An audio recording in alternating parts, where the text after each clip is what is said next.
அனைவருக்கும் வணக்கம். ஆண் மனசுங்கிற கதையோட அடுத்த பாகத்தை இப்போ நான் படிக்கலான்னு இருக்கேன். வாங்க கதைக்குள்ளே போகலாம். தட தடவென்று யாரோ கதவை தட்டும் ஒலி கேட்டு படுக்கையில் லேசாக புரண்டு படுத்தார் சுந்தர்.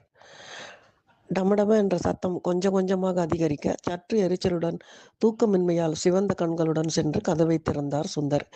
வெளியே கணேசனும் தூக்கமின்மையால் சிவந்து போன கண்களுடன் கோபமாக நின்று கொண்டிருந்தார். என்ன சார், இவ்வளவு காலையிலே வந்து கதவை தட்டுறீங்க? கொஞ்ச நேரம் கழிச்சு பேசலாமா என்றார் தயங்கியபடி சுந்தர். யோ, நான் ராத்திரி பூரா தூங்கல. உன் புள்ள செஞ்ச கலாட்டால 20 வயசு பையன் மாதிரி அவன் நடந்துக்கிறான். பக்கத்து வீடு எழுத்து வீடு யாரும் தூங்கல. என்ன பிரச்சனை என்றார் அதட்டலாக கணேசன். கொஞ்சம் உள்ளே வாங்க சார், காப்பி குடிச்சுக்கிட்டே பேசலாம் என்று அழைத்தார் சுந்தர். கணேசனுக்கு கோபம் அடங்காத நிலையிலும் அந்த டீலிங் அவருக்கு மிகவும் பிடித்திருந்தது. சார், இங்கே உக்காருங்க, நான் போய் காப்பி போட்டு எடுத்துட்டு வரேன் என்று கணேசனை உணவு உண்ணும் மேஜையில் அமர வைத்துவிட்டு அடுக்கலைக்குள் நுழைந்தார் சுந்தர். சுந்தர், உங்கள் மனைவி எங்க? அவங்க காப்பி போட மாட்டாங்களா? அவங்க நல்லா காப்பி போடுவாங்க சார். ராத்திரி பையனோட போராடி இப்போதான் கொஞ்சம் நிம்மதியாக தூங்குறாங்க. அவளை தொந்தரவு பண்ண வேணாம்னு நினைக்கிறேன் என்று சுந்தர் துரித வகை காப்பி பொடியை பாலில் கலந்து 2 கோப்பை எடுத்து வந்து கணேசனின் எதிரில் அமர்ந்தார். உங்கள் அம்மா அப்பாலாம் எங்கே இருக்காங்க என்றார் கணேசன். அவங்க 2 பேரும் இப்போ உயிரோடு இல்லை சார். ஓ, அதான் இப்படி இருக்கீங்க நீங்க என்று கூறி கணேசன் நக்கலாக சிரித்தார். மனைவியை எழுப்பி காப்பி போட அழைக்கவில்லை என்பதைத்தான் இப்படி பேசுகிறார் என்பதை புரிந்தும் புரியாத வண்ணம் உரையாடலை திசை திருப்பினார் சுந்தர்.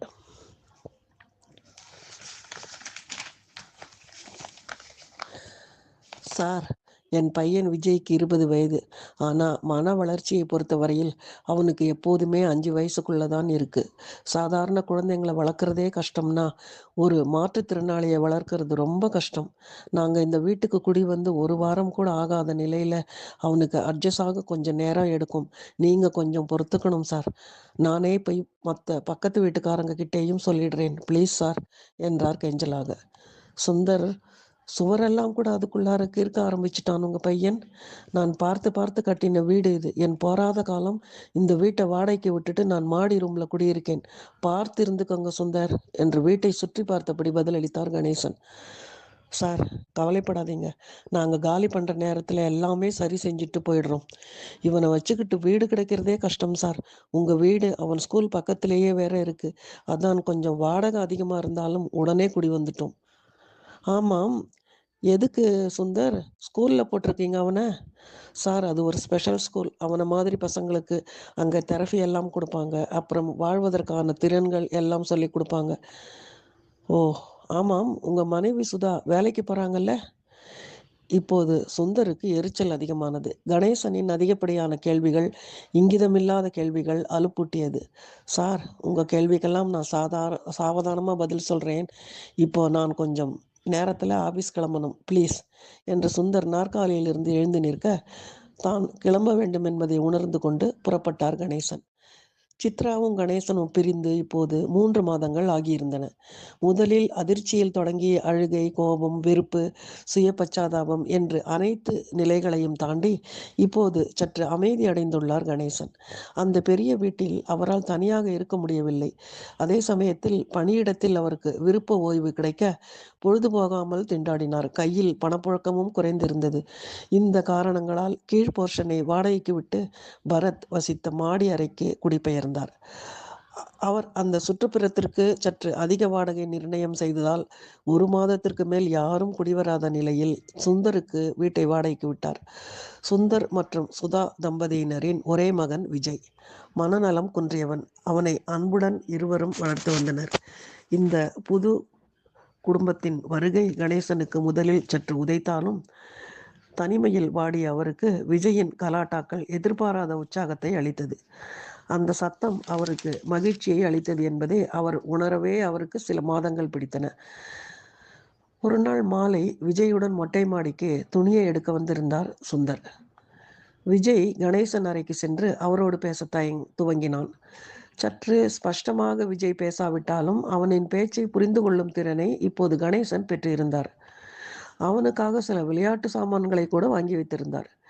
வீட்டுக்கு வாங்க சுந்தர், நான் காப்பி போட்டு தரேன், இப்போ கத்துக்கிட்டேன் என்று பெருமையுடன் வரவேற்றார் கணேசன். ரொம்ப நல்ல விஷயம் கணேசன். சின்ன சின்ன சமையல் வேலைகளை கத்துக்கிறது நமக்கு எப்போதுமே நல்லது. விஜய் உங்ககிட்ட நல்லா ஒட்டிக்கிட்டான் போல. ஆமாம் சுந்தர், என் புள்ளகிட்ட சிரிச்சு விளையாட நேரம் இல்லாம ஓடிட்டு இருந்தேன். இப்போ உங்க மகனால எனக்கு அந்த வாய்ப்பு கிடைச்சிருக்கு என்று மனதார கூறினார் கணேசன். உங்க டியூஷன் பசங்க இன்னும் வரலையா? வர நேரம்தான். அந்த பசங்களுக்கு அக்கவுண்ட்ஸ் எடுக்கிறது கூட நிறைவா இருக்கு.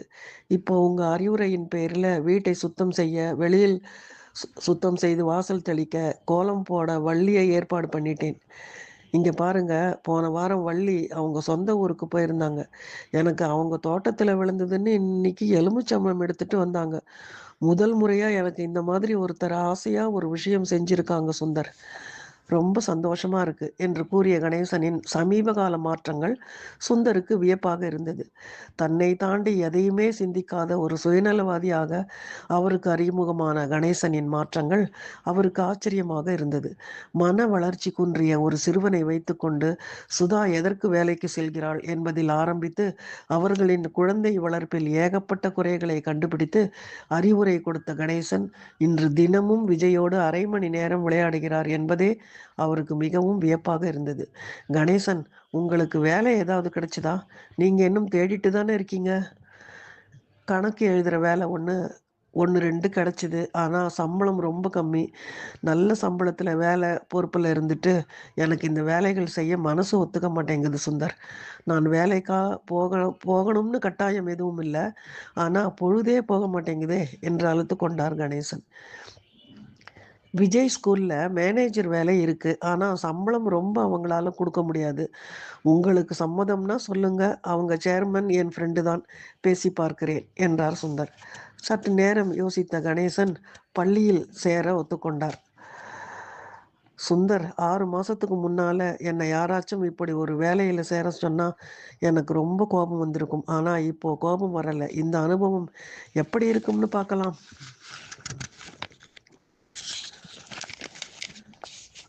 அத்தியாயம் 11. ஹலோ, சொல்லுங்க மாமி. நான் பரத் பேசுறேன். அம்மா கார் ஓட்டிகிட்டு இருக்காங்க என்றான் பரத் பிரியாவிடம்.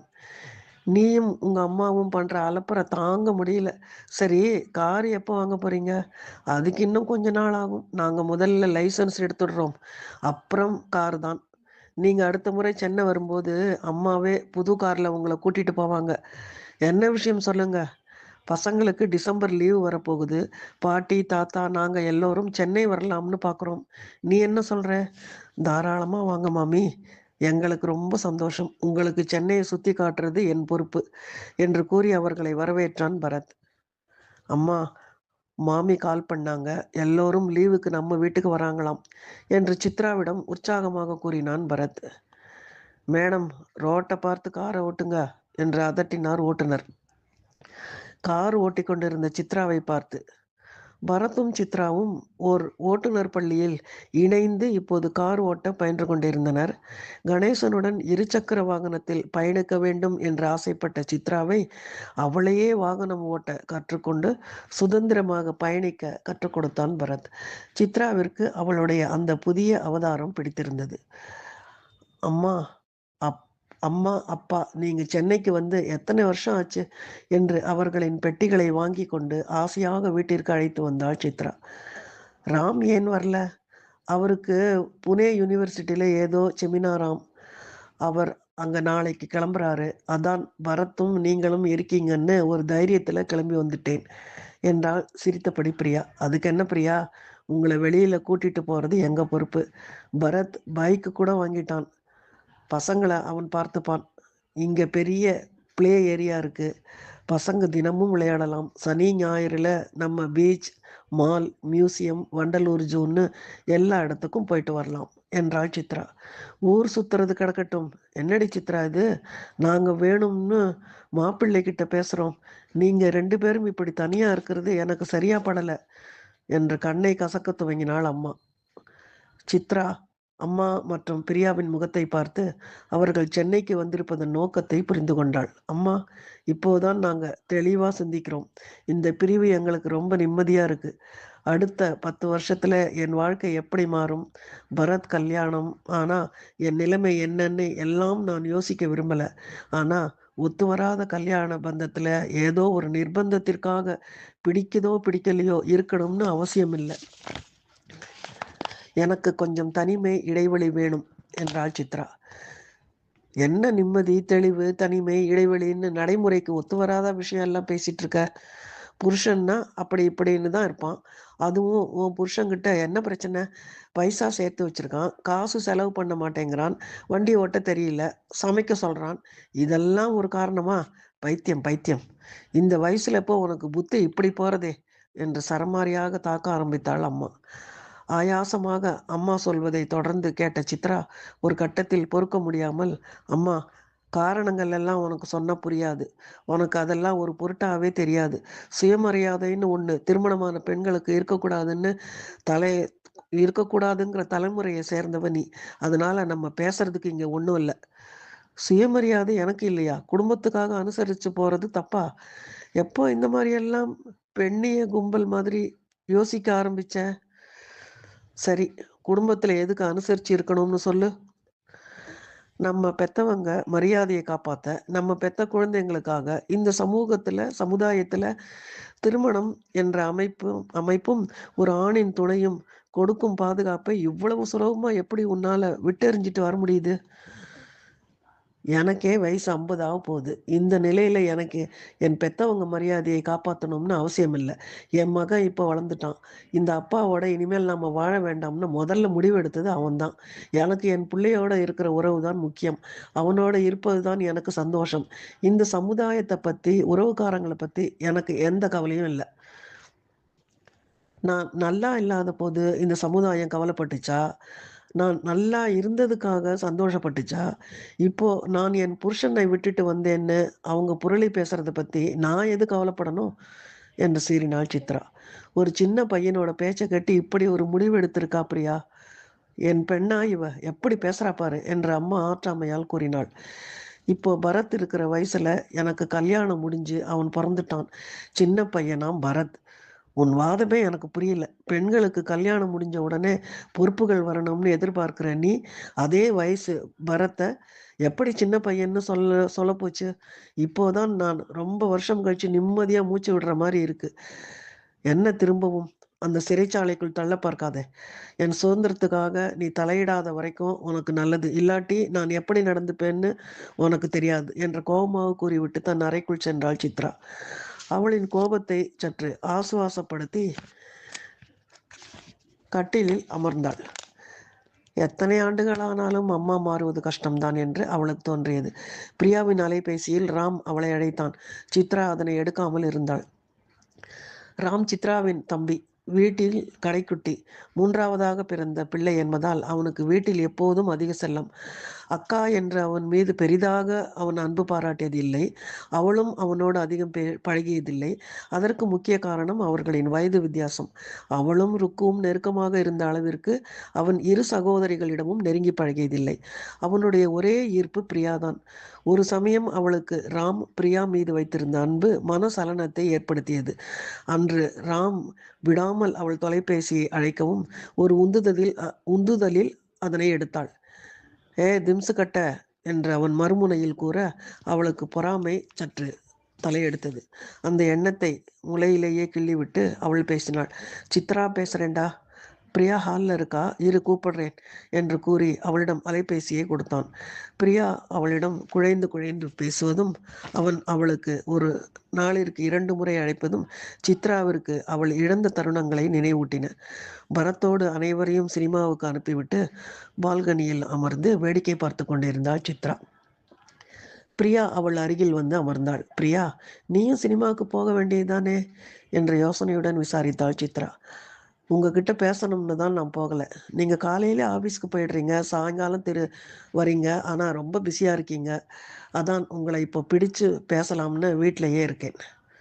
அக்கா, நீங்கள் அம்மா கிட்ட ரொம்ப கராராக பேசிட்டீங்க. நீங்கள் இப்படி நடந்துப்பீங்கன்னு நாங்கள் யாருமே எதிர்பார்க்கல.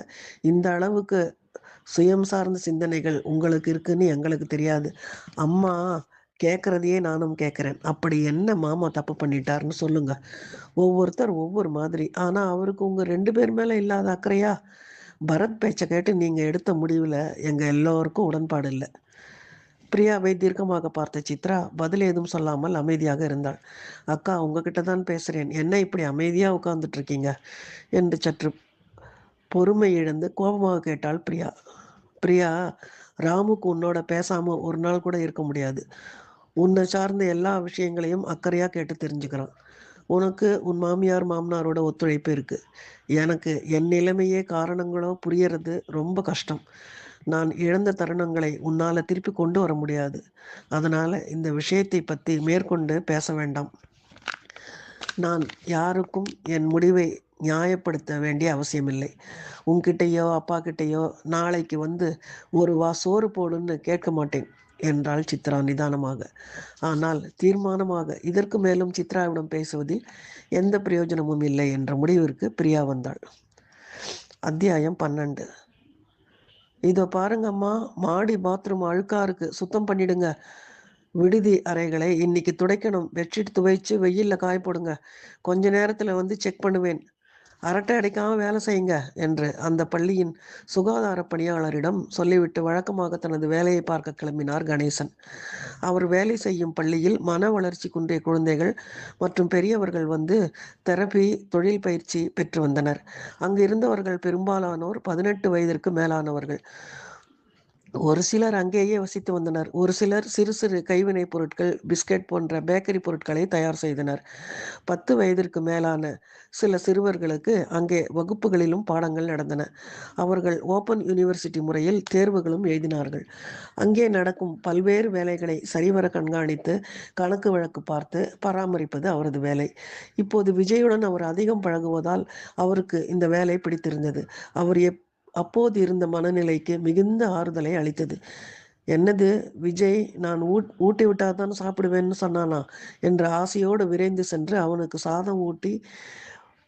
சாதம் ஊட்டிவிடும் அளவிற்கு அவரது சுபாவம் மாறியிருந்தது. அங்கிள், அம்மா எங்க இருக்கா? அம்மா ஆஸ்பத்திரியில் இருக்கா, ஜுரம், அப்பா பார்த்துட்டு இருக்கார். அம்மா எப்போ வருவா? 2 நாள்ல வந்துடுவா. அவர் பதில் சொல்லி 2 நிமிடங்களில் மீண்டும் இதே கேள்வியை கேட்டான். அதற்கும் பொறுமையாக கணேசன் பதில் சொன்னார். விஜயின் அம்மா சுதாவிற்கு டெங்கு ஜுரம் தாக்கியதால் 4 நாட்களாக ஆஸ்பத்திரியில் இருந்து வருகிறார். விஜய்க்கு விடுதியில் இரவு நேரம் இருப்பது இதுவே முதல் முறை. அதனால் அவனுக்கு மிகவும் பயமாக இருந்தது. அவனுக்கு மாற்றத்தை எதிர்கொள்வது கடினம். இப்போது மாறி அவனது வாழ்வின் ஒரு பரிச்சயமான முகம் கணேசன். அதனால் பெற்றோர்கள் இல்லாத குறையை அவன் கணேசன் மூலம் சமாளிக்கிறான். ஒவ்வொரு சமயம் கத்தி கூச்சலிட்டு ஏக கலாட்டா செய்து விடுகிறான். இந்த காரணத்தால் கணேசன் விஜயின் மீது அதிகப்படியாக அக்கறை காட்ட நேர்ந்து விட்டது. கணேசன், நாளைக்கு சுதாவை டிஸ்சார்ஜ் பண்ணுறோம்னு சொல்லிட்டாங்க. ரொம்ப தேங்க்ஸ். நீங்கள் இல்லாட்டி ரொம்ப சிரமமாக போயிருக்கும் என்றார் சுந்தர் அலைபேசியில். பரவாயில்ல சுந்தர், ஆனால் உங்களுக்கு ஒரு சப்போர்ட் சிஸ்டம் கண்டிப்பாக தேவை. இந்த மாதிரி நேரங்களில் உதவ நெருங்கிய உறவுக்காரங்க உங்களுக்கு இல்லையா? எனக்கு அவனை பார்த்துக்கிறது ஒன்றும் கஷ்டம் இல்லை, ஆனால் தெரிஞ்சுக்கணும்னு கேட்குறேன். கணேசன், உறவுகள் எல்லாம் இவனை பார்த்துக்க தயங்குறாங்க. எங்கள் அம்மா அப்பா பார்த்துக்கிட்டாங்க. இப்போ அவங்க காலம் முடிஞ்சிடுச்சு. சின்ன குழந்தைன்னா பேரண்ட்ஸ் எல்லாம் உதவுறாங்க. ஆனால் இவனுக்கு 23 வயசாகுது. இப்போ இவனை வீட்டில் வச்சுக்க பயப்படுறாங்க. இது போல் ஹோமை நம்பித்தான் இருக்கும். நம்ம மக்கள்கிட்ட இன்னும் மனநோய் குறித்து விழிப்புணர்ச்சி நிறைய வர வேண்டியிருக்கு கணேசன். அது வர வரைக்கும் எங்களை மாதிரி பெற்றோர்கள் பாடு திண்டாட்டம் தான். இதே போல குழந்தைகள் உள்ள குடும்பங்கள் சிலரோடு தொடர்பில் இருக்கும். அவங்க உதவுவாங்க. நீங்க இப்போ இருக்கிற தைரியத்துல அவங்கள நான் கேட்கல. ரொம்ப நன்றி கணேசன். நீங்க என் உடன்பிறவா சகோதரன் மாதிரி என்று நான் தழுதழுக்க கூறினார் கணேசன். மனைவியும் மகனும் பிரிந்து போன நிலையில் எந்த ஒரு உறவுமின்றி சகோதரன் என்று கூறும் சுந்தரும், அவருக்கு ஆசையாய் சமைத்து போடும் சுந்தரின் மனைவி சுதாவும், தன் மீது எந்த எதிர்பார்ப்பும் இல்லாமல் அன்பு காட்டும் விஜயும் அவருக்கு உலகத்தோடு ஒன்றி வாழ கற்றுக் கொடுத்தனர். அவருக்கு வாழ்வதற்கு புதிய உத்வேகம் பிறந்தது. எத்தனையோ முறை சித்ராவையும் பரத்தையும் தொடர்பு கொண்டு அவர்கள் காலில் விழுந்தாவது வீட்டுக்கு கூட்டி வர வேண்டும் என்று அவருக்கு தோன்றிய எண்ணத்தை மறைத்து கொண்டார். சித்ராவாக தன்னை தொடர்பு கொள்வதற்காக நம்பிக்கையோடு காத்திருந்தார். வாங்க வாங்க, எப்படி இருக்கீங்க சுதா? சாரி, என்னால் ஆஸ்பத்திரிக்கு வர முடியல என்று வாசலில் நின்றபடி இருவரையும் வரவேற்றார் கணேசன். அம்மா வந்துட்டா, அம்மா வந்துட்டா என்று குதூகலமாக சுற்றினான் விஜய். அண்ணா, நீங்க செஞ்ச உதவிய நான் என்னைக்கும் மறக்க மாட்டேன். நீங்க இருக்கிற தைரியத்துல தான் என்னால ஆஸ்பத்திரியில நிம்மதியா இருக்க முடிஞ்சது. ரொம்ப தேங்க்ஸ்ண்ணா என்றாள் சுதா. சுதா, இன்னைக்கு உனக்கு ஒரு இன்ப அதிர்ச்சி. நானே சமைச்சேன். இன்னைக்கு டெங்கு வந்தா வெளியில எல்லாம் சாப்பிடக்கூடாது. அதனால சுமாரா இருந்தாலும் வீட்டு சாப்பாடு பண்ணியிருக்கேன் என்று சொல்லிவிட்டு சுதாவிற்கும் சுந்தருக்கும் காப்பி போட்டு கொடுத்தார் கணேசன். எதுக்கு அண்ணா இதெல்லாம்? எண்ணெய் குறைவா? ஹோட்டல் சாப்பாடு சாப்பிட்டா ஒண்ணும் ஆகாது. உங்களை என்னால புரிஞ்சுக்கவே முடியல என்று கணேசன் சமைத்து வைத்த உணவை பார்த்து வாயடைத்து போனாள் சுதா. சமைத்து கொடுத்த அதிர்ச்சி போதாதென்று சுந்தரிடம் ஒரு உரையை நீட்டினான் கணேசன். அதனை ஆச்சரியமாக வாங்கி பார்த்த சுந்தர் உள்ளே 25,000 காசோலை இருப்பது கண்டு வியப்படைந்தார். என்ன கணேசன் இது? சுந்தர், நான் வாடகை கொஞ்சம் ஜாஸ்தியாக தான் உங்ககிட்ட இருந்து வாங்குறேன். நீங்க குடி வந்து 2 வருஷமாக போகுது. எனக்கு இந்த விஷயம் உறுத்தலா இருந்துச்சு. இதான் சந்தர்ப்பம்னு உங்ககிட்ட இதை கொடுக்குறேன். நீங்க நிச்சயம் வாங்கிக்கணும். கணேசன், நீங்க விஜய்க்கும் எங்களுக்கும் செய்கிறதே போதும். இது கொஞ்சம் ஜாஸ்தி என்றார் சுந்தர். சுந்தர், நானே முதல் முறையா சுயமா சிந்திச்சு ஒரு நல்ல காரியம் பண்றேன். அதை தடுக்காதீங்க. உங்களுக்கு இப்போ செலவு வேற அதிகம். வாங்கிக்கோங்க. இது உங்க பணம். உங்களுக்கு எந்த தயக்கமும் வேண்டாம் என்று கூறி காசோலையை வாங்க மறுத்தார் கணேசன். கண் கெட்ட பிறகு சூரிய நமஸ்காரம் மாதிரி என் சித்ரா மேல கொஞ்சம் அன்பா இருந்திருந்தேன்னா எனக்கு இந்த நிலைமை வந்திருக்காது சுந்தர்.